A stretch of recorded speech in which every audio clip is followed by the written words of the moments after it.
Hello students, जैसा कि आप जानते हैं कि हम बीएड के पाठ्यक्रम का अध्ययन कर रहे हैं और उसमें चलने वाले 4th पेपर अर्थात अंडरस्टैंडिंग द सेल्फ, जिसके सीक्वेंस में हम लोगों ने unit first exploration into self की स्टडी स्टार्ट की थी।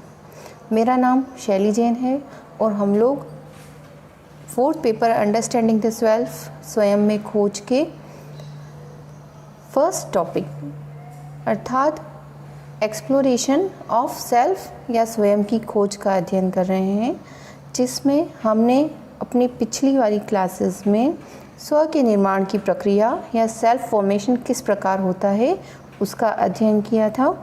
और अब इसी कड़ी में हम लोग जब व्यक्ति के स्व का निर्माण हो जाता है और उसकी आत्म पहचान यानी कि उसका सेल्फ आइडेंटिफिकेशन डेवलप हो जाता है, उसके बाद जब व्यक्ति आगे की ओर चलता है तो उसके स्व के निर्माण की प्रक्रिया किस प्रकार चलती है उसका अध्ययन करेंगे। आइए देखते हैं इसके बारे में।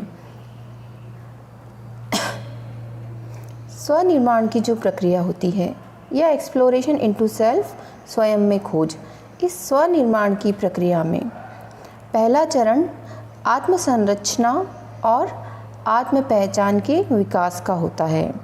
जैसा कि हम सामने इस चित्र में देख पा रहे हैं कि सेल्फ फॉर्मेशन और सेल्फ कंसेप्ट डेवलपमेंट के थ्रू बालक के स्वयं का अपने बारे में क्या विचारधारा है उसका निर्माण होता है। बालक अपने जीवन में अपने आप को या तो स्वयं अपने आप की पहचान करता है या उसके आसपास परिवार, उसका परिवेश, विद्यालय, शिक्षक, सभी जिनके संपर्क में वह आता है, उनके संपर्क में आने के बाद व्यक्ति के स्व का निर्माण प्रारंभ होता है। अर्थात व्यक्ति को यह एहसास होता है कि वो दूसरों से हटकर यानी कि इस पूरे दुनिया में जितने लोगों के संपर्क में वह आता है उन सभी को अगर एक तरफ रखकर अपने आप के अंदर झांक कर देखे, अपने स्व में या अपने आत्म में खोज कर अगर देखेगा तो वह व्यक्ति स्वयं अपने आप में दूसरों से हटकर क्या है, उसकी पृथकता या उसकी विलक्षणता, यूनिकनेस, उसकी अपनी सेल्फ आइडेंटिटी, जिससे कि वो अपनी इस दुनिया में अलग पहचान बना पाता है। और यह पहचान, उसका विकास, उसका प्रथम चरण होता है। और दूसरा चरण स्व अवधारणा का विकास यानी कि सेल्फ कंसेप्ट डेवलपमेंट, जिसके बारे में हम अभी इस वीडियो में अध्ययन करेंगे। स्व अवधारणा या सेल्फ कंसेप्ट, इसका तीसरा चरण होता है स्वानुभूति का विकास यानी कि सेल्फ परसेप्शन डेवलपमेंट, यानी कि व्यक्ति के स्वयं के अंदर अपने आप में अपनी अनुभूति का विकास होना। एवं चौथा चरण जो है वो कहता है आत्मवर्णन यानी कि सेल्फ डिस्क्रिप्शन का विकास, यानी कि व्यक्ति अपने आप को लोगों के सामने उस रूप में व्यक्त कर सके जैसा कि उसने अपने बारे में महसूस किया है कि वो खुद क्या है। आइए इसी कड़ी में हम आगे चल के इस वीडियो में स्व अवधारणा या सेल्फ कंसेप्ट के बारे में अध्ययन करेंगे। सेल्फ कंसेप्ट या स्व अवधारणा। स्व अवधारणा जैसा कि नाम से ही स्पष्ट है, स्व यानी कि व्यक्ति का स्वयं, आत्म जिसे हम इंग्लिश में कहते हैं सेल्फ, अवधारणा यानी कि कंसेप्ट, अव प्लस धारणा यानी कि हम किसी भी चीज़ से क्या समझते हैं, मतलब उसके बारे में क्या पृथक रूप से धारणा बनती है जो उस चीज़ को स्पष्ट रूप में समझा सके, यानी कि हमारे आत्म के बारे में या स्व के बारे में क्या अवधारणा होती है। स्व अवधारणा का अर्थ समझने के लिए हम इसको कुछ शब्दों में पढ़ने का प्रयास करते हैं। स्व अवधारणा वह होती है जिसका आशय व्यक्ति के उन विचारों एवं भावों के स्थायी रूप से होता है जिसे वह आत्म पहचान की प्रक्रिया के माध्यम से प्राप्त करता है। जैसा कि आप सामने स्पष्ट रूप से देख पा रहे हैं। स्व अवधारणा या सेल्फ कंसेप्ट का डेवलपमेंट कैसे होगा कि व्यक्ति के अंदर कुछ ऐसे विचार या उसके भाव जो उसके अंदर डेवलप होंगे, उसकी जो थिंकिंग है, उसकी जो इंडिविजुअलिटी है, वो किन बातों से निकल कर बाहर आती है, उसके किन भावनाओं से वो बाहर आती है, उसको हम कैसे समझा पाते हैं, वो जब उसके अंदर एक स्थायित्व प्राप्त कर लेती है, यानी कि अगर बहुत सारी भावनाएं हैं और उनमें से कोई एक भावना उसके अंदर स्थायित्व प्राप्त करती है तो वो उसके स्व का निर्माण करती है, वो उसकी अपनी स्वयं की भावना बन जाती है और इससे उसके आत्म पहचान का या सेल्फ आइडेंटिटी का निर्माण होता है। जैसे कि हम बच्चों को देखते हैं और बच्चों के अंदर तरह तरह के बच्चे हमें दिखाई देते हैं। कोई मंद बुद्धि वाले होते हैं, कोई बच्चे सामान्य बुद्धि वाले होते हैं, कोई प्रखर बुद्धि वाले होते हैं, या हम उनके इंटरेस्ट की दृष्टि से देखें तो कुछ सृजनात्मक होते हैं, कुछ को सृजन में कुछ भी इंटरेस्ट नहीं होता है। जब हम इन तरह तरह के व्यक्तित्व वाले बच्चों को देखते हैं और एज ए कंपैरिजन अगर किसी एक बच्चे के बारे में जब हम सोचना शुरू करते हैं तो सबसे पहला हमारे दिमाग में एक जो थॉट आता है, यानी कि उस व्यक्ति ने या उस बच्चे ने अपना प्रदर्शन के माध्यम से या उसके विचारों के माध्यम से, उसके भावों के माध्यम से, उसके कार्यों के माध्यम से अपनी जो अभिव्यक्ति दी है, उससे हम ये पहचान कर पाते हैं कि वो व्यक्ति क्या है। उसकी स्व अवधारणा का निर्माण होता है।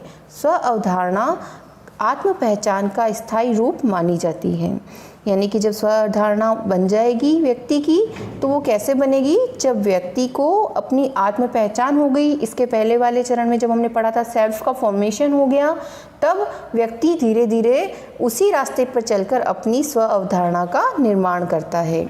आत्म पहचान को हम ये कह सकते हैं कि प्रथम सोपान होता है, तो स्व अवधारणा अंतिम सोपान होता है। जिस समय व्यक्ति के आत्म पहचान की शुरुआत हो जाती है, व्यक्ति खुद ये जान लेता है कि मेरे अंदर ये इंडिविजुअल कैरेक्टर है जो दूसरों से हटके है। एक बच्चा ये पहचान पाता है कि मैं बहुत अच्छा गाना गा सकता हूँ। जब उसको इस बात की पहचान हुई, आइडेंटिटी, उसने अपने आप में इस चीज़ को जान लिया कि हाँ मेरी रुचि म्यूज़िक के क्षेत्र में है और मैं कुछ अच्छा उसमें कर सकता हूँ, तो ये पहचान उसकी खुद की अपने आप से डेवलप होती है और इससे उसकी स्व अवधारणा का निर्माण होता है। स्व के बारे में अवधारणा कि वो एक संगीत प्रेमी व्यक्तित्व वाला व्यक्ति है।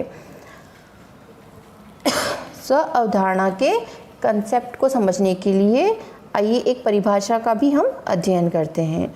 Professor SK. दुबे, जिन्हें हम अच्छी प्रकार से जानते हैं, जिन्होंने समाजशास्त्र के बारे में भी काफ़ी डेफिनेशन दी है और काफ़ी कुछ समझाया है, उन्होंने स्व अवधारणा को परिभाषित करते हुए ये बताने का प्रयास किया है कि स्व अवधारणा का आशय उस संज्ञानात्मक एवं वर्णनात्मक प्रक्रिया से है जिसमें छात्र अपने भूत एवं वर्तमान के अनुभव, अर्थात यानी कि उसके पास्ट के एक्सपीरियंसेस प्लस जो वो प्रेजेंट में कर रहा है, अभी वो क्या है, वो सारे जो उसके एक्सपीरियंसेस हैं, उसके अनुभव हैं या वो जो काम कर रहा है, उन सभी अनुभवों तथा भविष्य की संभावनाओं, मतलब आज जो वो बनेगा वही तो हमें फ्यूचर में दिखाई देगा, कि आज को आधार बनाते हुए सामाजिक, शैक्षिक एवं आध्यात्मिक भूमिका को निश्चित करता है। देखो, हर एक व्यक्ति आवश्यक नहीं है कि शिक्षा के क्षेत्र में ही अपना काम करे और उसके रूप से ही वो जाना जाए या पृथक व्यक्तित्व के रूप में जाना जाए। अगर हम कंपेयर करें अपनी पहले वाली जनरेशन को, अपनी दादी और नानी को, हो सकता है कि वो एजुकेशन में इतने ज़्यादा फॉरवर्ड नहीं रहे हों, लेकिन हम उन्हें जानते हैं उनकी सामाजिकता से, क्योंकि उनसे हमें जो भी प्यार दुलार और जो भी ज्ञान प्राप्त हुआ है समाज के बारे में, अपनी संस्कृति के बारे में, उसकी वजह से उनकी एक पृथक पहचान है। शिक्षा के क्षेत्र में हम अपने शिक्षकों को उनकी शैक्षिक विशिष्ट उपलब्धियों के बारे में और उनके एक पृथक व्यक्तित्व, शिक्षा के क्षेत्र में एक अच्छे शिक्षक के रूप में, एक अच्छे मार्गदर्शक के रूप में, फैसिलिटेटर के रूप में, उनके व्यक्तित्व के रूप में हम उनको जानते हैं। तो उनका सेल्फ कंसेप्ट बन रहा है शिक्षा से। आध्यात्मिक आधार पे हम अपने जो कुछ आध्यात्मिक गुरुओं को जानते हैं और मानते हैं, उनको मानने का कारण क्या है? उनके अंदर पृथक रूप से व्यवहार में जो हमें दिखाई दे रहा है वो क्या है, उनका आध्यात्मिक ज्ञान, जिसको कि हम नहीं जानते थे और उन्होंने हमें किसी रूप में उसको समझाया। आध्यात्मिक गुरु ही नहीं, हम ये कह सकते हैं कि हम जिन भगवान को मानते हैं, माना कि कोई व्यक्ति राम को मानता है, कोई कृष्ण को मानता है, तो उनकी जो भी आध्यात्मिक भूमिकाएं हैं, उनके द्वारा हमें जो दिया गया ज्ञान है, जैसे कर्म योग का ज्ञान है, हो सकता है मुझे कृष्ण इसलिए अच्छे लगते हैं या वो एक पृथक रूप से अलग भगवान के रूप में इसलिए नज़र आते हैं क्योंकि उन्होंने गीता का कर्म दर्शन दिया जो मुझे बहुत ज़्यादा अपीलिंग लगता है और मैं अपनी लाइफ में उसको क्या करती हूँ, फॉलो करती हूँ। तो ये जो चीज़ थी उसने सभी हमारे सामने जितने भी भगवान हैं या जितने भी गॉड फिगर्स हैं उनमें से उनको एक पृथक अस्तित्व देकर मेरे सामने खड़ा कर दिया, इसलिए मैं उन्हें मानती हूँ। तथा अपने कार्य और व्यवहार से स्वनिहित योग्यताओं और प्रतिभाओं को सिद्ध करने का प्रयास करता है। इसका अर्थ ये है कि जो कुछ भी हमने जाना और माना, किस रूप में, सामाजिक, शैक्षिक या आध्यात्मिक रूप में, हमने अपने आप में सभी धारणाओं को देखते हुए, परखते हुए समझ लिया। समझने के बाद जो हमें अच्छा लगा हमने अपने व्यवहार में उसको क्या किया, होल्ड किया और उसको अपनी योग्यताओं के अनुसार और अपनी प्रतिभाओं के अनुसार समय समय पर अपने व्यवहार से प्रदर्शित करने का प्रयास किया। और इससे क्या निर्माण हुआ, हमारे स्व का और स्व की अवधारणा का। मैं अपने आप में एक अच्छे शिक्षक को देख पाती हूँ तो ये मेरी एक स्व अवधारणा है कि एज ए इंडिविजुअल और किसी कैरेक्टर से हटकर अपने आप में अपनी अवधारणा में एक अच्छे शिक्षक के रूप में देखती हूँ और उसी को पूर्ण करने का लगातार प्रयास करती हूँ। आइए स्व अवधारणा के बारे में आगे चलकर जानते हैं। स्व अवधारणा जो है इसकी प्रकृति के बारे में समझते हैं। स्व अवधारणा एक आंतरिक व्यवहार की प्रक्रिया होती है। बिल्कुल, व्यवहार क्या होते हैं, आंतरिक होते हैं, इंट्रिंसिक होते हैं, जिन्हें हम प्रदर्शित करते हैं और वो बाहर आते हैं। यह निश्चित व्यवहार की प्रक्रिया है। किसी भी व्यक्ति का व्यवहार अनिश्चित तो हो नहीं सकता। अगर वो साइकोलॉजिकली बैलेंस्ड व्यक्ति है तो उसका व्यवहार क्या होता है, निश्चित होता है। यानी कि अगर व्यक्ति सॉफ्ट है तो वो सॉफ्ट ही बिहेव करेगा, अगर व्यक्ति हार्ड है, हार्श है नेचर में, तो वो हार्श ही बिहेव करेगा। तो ये एक निश्चित व्यवहार होता है। यह संश्लेषणात्मक प्रक्रिया है, अर्थात this is a synthetic process, मतलब कि व्यक्ति व्यवहार में जो अलग अलग चीज़ों को देखकर जिस चीज़ से ज़्यादा अपील महसूस करता है उस चीज़ को अपने व्यवहार में हिस्सा बनाता है और धीरे धीरे उसकी क्रियाओं में परिणित होता है, व्यवहारों में परिणित होता है। तो ये जो पूरी प्रक्रिया है, इस प्रक्रिया को हम क्या कह सकते हैं कि यह एक संश्लेषणात्मक प्रक्रिया है, सिंथेटिक प्रोसेस। आइए आगे जानते हैं। स्व अवधारणा अनुभवों के संकलन की प्रक्रिया है। जैसा कि अभी आपको इतने सारे वेरियस एग्जाम्पल्स से मैंने समझाया, हमने क्या जाना, हमने यही जाना कि व्यक्ति अलग अलग जगह पर अलग अलग व्यक्तियों से मिलकर अलग अलग व्यक्तित्वों की प्रेरणा पाकर अनुभव संकलन करता है और उन अनुभवों या एक्सपीरियंसेस को अपने अंदर उतारता है और उसके व्यवहार में भी वो चीज़ें आती हैं। तो इस प्रकार से स्व अवधारणा का जब निर्माण हुआ तो वो कैसे हुआ कि उसने अलग अलग जगह से जो भी अपने अनुभव प्राप्त किए उन अनुभवों को प्राप्त करके उनको संकलन किया और अपने व्यवहार में उतारा। स्व अवधारणा भविष्य की संभावनाओं की प्रक्रिया है, अर्थात व्यक्ति, जैसा कि हमने अभी अपनी डेफिनेशन में भी पढ़ा था कि जो उसके भूत के या उसके वर्तमान के अनुभव और कार्य हैं उनका उसके भविष्य की संभावनाओं पर ही प्रभाव पड़ेगा।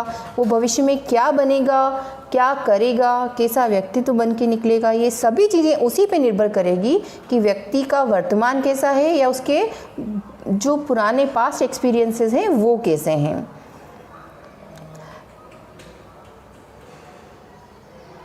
आइए आगे चलकर प्रकृति के बारे में अध्ययन करते हैं।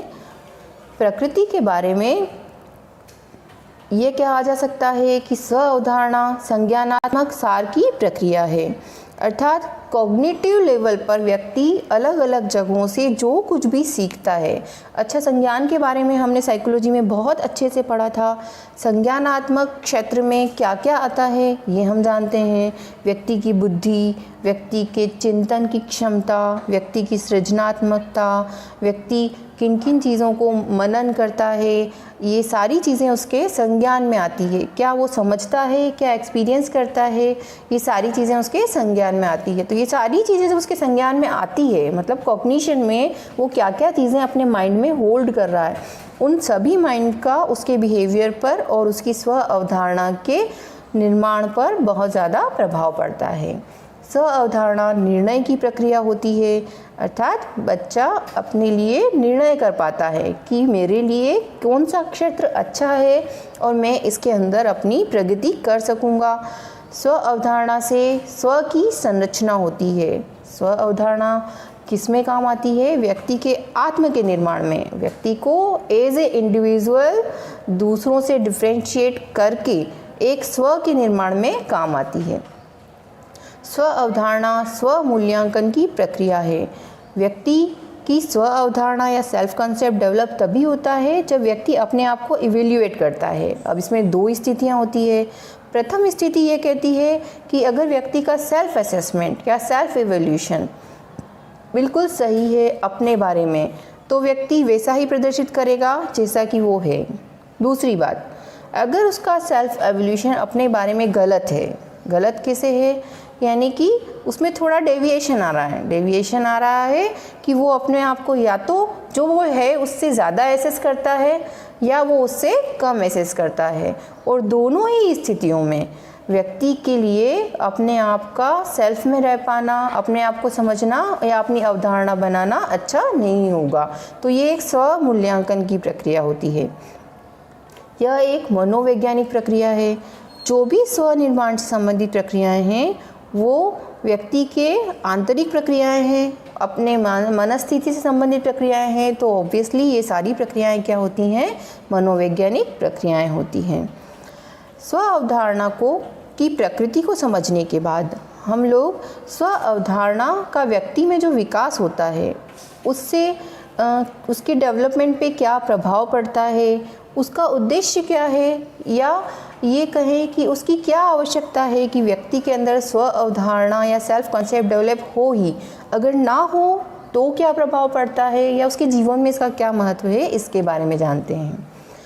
योग्यताओं का वास्तविक ज्ञान। व्यक्ति इससे अपनी योग्यताओं का वास्तविक रूप से ज्ञान कर पाएगा और ज्ञान करके ही वो अपनी स्व अवधारणा का क्या कर पाएगा? निर्माण कर पाएगा।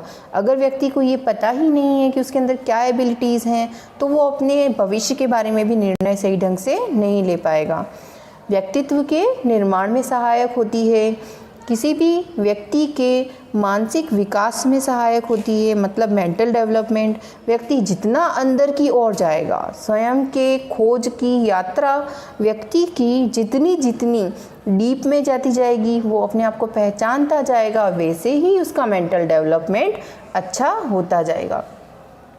सर्वोत्तम व्यवहार में सहायक, अर्थात व्यक्ति सभी चीज़ों को देखकर जैसे उसकी निर्णय क्षमता का विकास हो जाता है, उसी प्रकार उसके व्यवहार के अलग अलग भागों में से जो सर्वोत्तम व्यवहार है, किसी परिस्थिति में उसका क्या अनुकूलतम व्यवहार होगा उसको समझ पाता है और वो अपने स्व को उस रूप में प्रकट कर पाता है।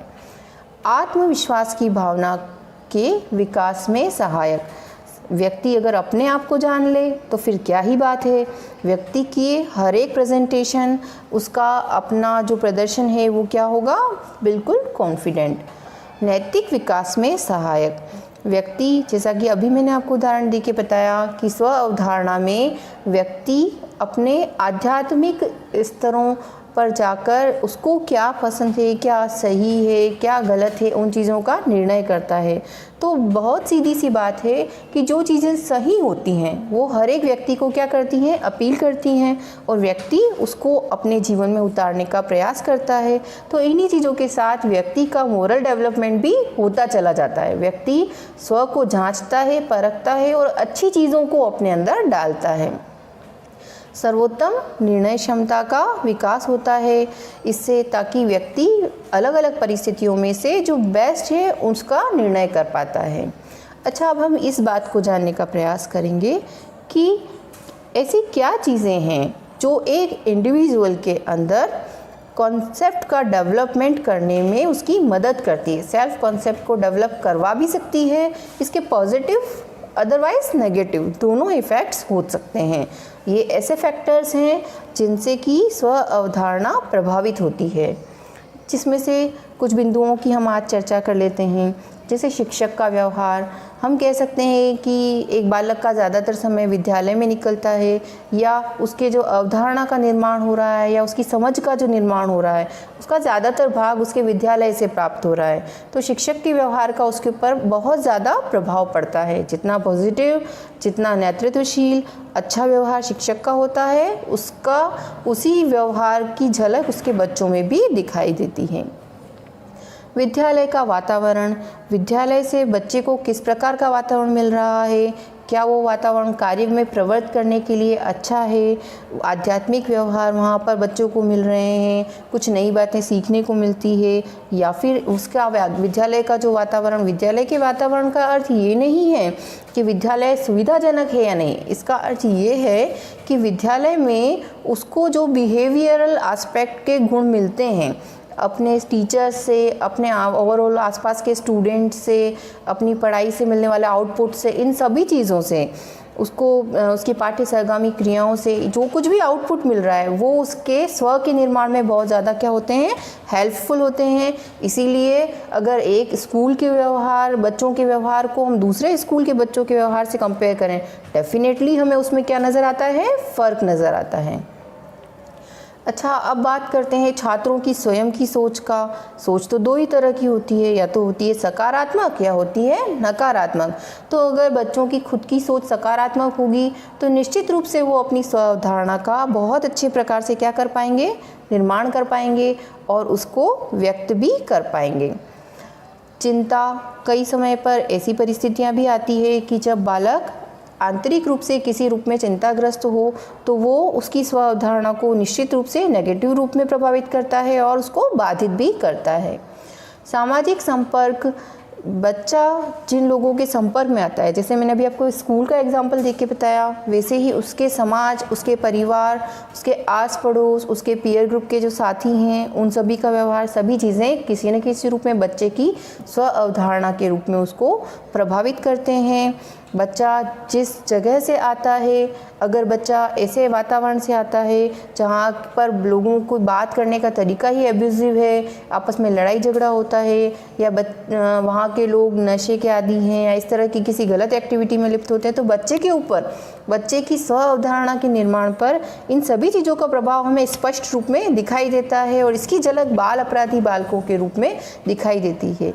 लेकिन इसका मतलब ये नहीं है कि इस जो बच्चा जहाँ से आएगा, जैसे कि हम कई बार सुनने में महसूस करते हैं कि कुछ लोग जो इस तरह के वातावरण में स्कूल चलते हैं, वहाँ पर जब टीचर पढ़ाते हैं या उनके बारे में जब बात करते हैं, बच्चों के बारे में बात करते हैं, तो ये कहते हैं कि इन बच्चों का कुछ नहीं हो सकता, इनका एनवायरनमेंट ही ऐसा है, इनसे और किसी चीज़ की अपेक्षा नहीं हो सकती। ये बात नहीं होती है। मतलब इससे ये है कि हर एक व्यक्ति के स्व का निर्माण बहुत आवश्यक होता है और बालकों में स्व अवधारणा बहुत महत्व रखती है, क्योंकि उसका प्रभाव उनके भविष्य पे पड़ रहा है। तो इस समय पर अगर हम एक शिक्षक बनने जा रहे हैं तो हमारी जिम्मेदारी बहुत ज़्यादा बढ़ जाती है। हम ऐसे समय पर अपने समाज के लिए और ज़्यादा रेस्पॉन्सिबल हो रहे हैं या जवाबदेह हो रहे हैं कि हमें अपने काम को इतने अच्छे प्रकार से करना है कि हम उनके आसपास के एनवायरनमेंट से आने वाली बुराइयों को या नकारात्मक जो प्रभाव हैं उनको भी हटाकर बच्चे के अच्छे स्व का निर्माण करवा पाएँ। आयु वर्ग, अलग अलग आयु वर्ग में भी स्व का निर्माण प्रभावित होता है। किशोरावस्था में, जैसे कि हमने साइकोलॉजी स्टडी करते समय देखा था कि जब बच्चे किशोर की अवस्था में आते हैं तब स्व निर्माण की प्रक्रिया सबसे ज़्यादा होती है। और इसीलिए हमें ये किस रूप में दिखाई देता है, सेल्फ लविंगनेस के रूप में। अपने आप से प्यार करता है बालक, अपनी सुंदरता के प्रति, अपने गुणों के प्रति ज़्यादा कॉन्शियस हो जाता है, अपने व्यवहारों के प्रति ज़्यादा कॉन्शियस हो जाता है, भाई कैसा दिखता हूँ। और जब उसके सेल्फ का निर्माण होता है, ये चीज़ उसकी हर रूप में दिखाई देने लगती है। उसको कौन उसके आइडियल्स हैं, कौन हीरोज़ उसको पसंद हैं, किस एक्टिविटी में उसकी रुचि है। किसी बच्चे का आइडियल सचिन तेंदुलकर है, तो किसी बच्चे का आइडियल कोई अच्छा हीरो हो सकता है, या किसी बच्चे का आइडियल कोई बहुत अच्छा सिंगर है। इससे ही पता लग जाता है कि बच्चे की स्व अवधारणा किस प्रकार की होती है। अच्छा, इन कारकों का अध्ययन करते समय हमने ये देखा कि ये इंडिविजुअलिस्टिक हैं, प्रत्येक व्यक्ति पर इसका प्रभाव अलग अलग होता है। किंतु जो संस्कृति से बालक आते हैं, उस संस्कृति का प्रभाव उन सभी बच्चों पर समान रूप से दिखाई देता है, उनकी स्व अवधारणा पर दिखाई देता है। एक पर्टिकुलर संस्कृति से आने वाले बालक का व्यवहार स्पष्ट रूप से अपनी संस्कृति के अनुकूल दिखाई देगा। जैसे कि अगर हम अलग अलग रीजन्स जो हमारे हैं, वागड़ है, या हम जो मेवाड़ है, मेवात है, अलग अलग क्षेत्र हैं, है ना, झालावाड़ की तरफ का क्षेत्र है, वहाँ के बच्चों की संस्कृति के उनके ऊपर जो प्रभाव है, उनकी स्व अवधारणा पर जो प्रभाव है, वो हम उनके व्यवहार में स्पष्ट रूप से अलग अलग देख लेते हैं।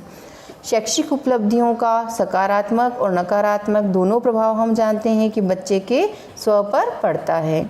सामाजिक उपलब्धियां, समाज बच्चे को कितना एक्सेप्ट कर रहा है, एक्सेप्टेंस जो है उसकी, वो बच्चे को आगे की ओर मोटिवेट भी करती है और उसको बैकवर्डली क्या कर सकती है, पुश भी कर सकती है। जैसे कि किसी समाज में लड़कियों के पढ़ने को अच्छा नहीं माना जाता है, तो अगर किसी लड़की के अंदर खुद के अंदर कैपेबिलिटी है, वो पढ़ सकती है, वो आगे बढ़ सकती है, लेकिन समाज का उसके प्रति जो व्यवहार है वो उसके सेल्फ डेवलपमेंट को, उसके सेल्फ कंसेप्ट को इस तरह से प्रभावित कर सकता है कि वो उसकी रुचि अपने खुद के इंटरेस्ट में या अपनी योग्यताओं में क्या हो जाए, कम हो जाए। तो ये कभी भी हम अच्छा प्रभाव नहीं कह सकते हैं। इसी प्रकार आत्मसंतोष और व्यक्ति के आत्मसंतोष व्यक्ति को कैसे प्रभावित करेगा कि उसके अंदर कितना सेल्फ सेटिस्फेक्शन है, अपनी स्थितियों से, वर्तमान की स्थितियों से वो कितना सेटिस्फाइड है, ये चीज़ें उसको बहुत ज़्यादा प्रभावित करेंगी। इसी प्रकार पृष्ठ पोषण, इसको हम कहते हैं फीडबैक, पॉजिटिव फॉर्म में भी मिलता है और नेगेटिव फॉर्म में भी मिलता है। जैसे कि स्किनर ने इसको क्या कहा था, रीइंफोर्समेंट। अगर बालक को पॉजिटिव रीइंफोर्समेंट मिलता है, पॉजिटिव रीइंफोर्समेंट हमेशा उसके स्व अवधारणा के निर्माण में उसको मदद करता है, उसको आगे की ओर मोटिवेट करता है। नेगेटिव रीइंफोर्समेंट डेफिनेटली उसकी स्व अवधारणा को नेगेटिव रूप में प्रभावित करता है। इस प्रकार हमने आज स्व अवधारणा से संबंधित विभिन्न कारकों का बहुत ज़्यादा डीपली अध्ययन किया। इसके आगे वाली श्रृंखला में हम स्व के निर्माण की प्रक्रिया में जो तृतीय चरण है, यानी कि सेल्फ परसेप्शन डेवलपमेंट, उसका अध्ययन करेंगे। बहुत बहुत धन्यवाद।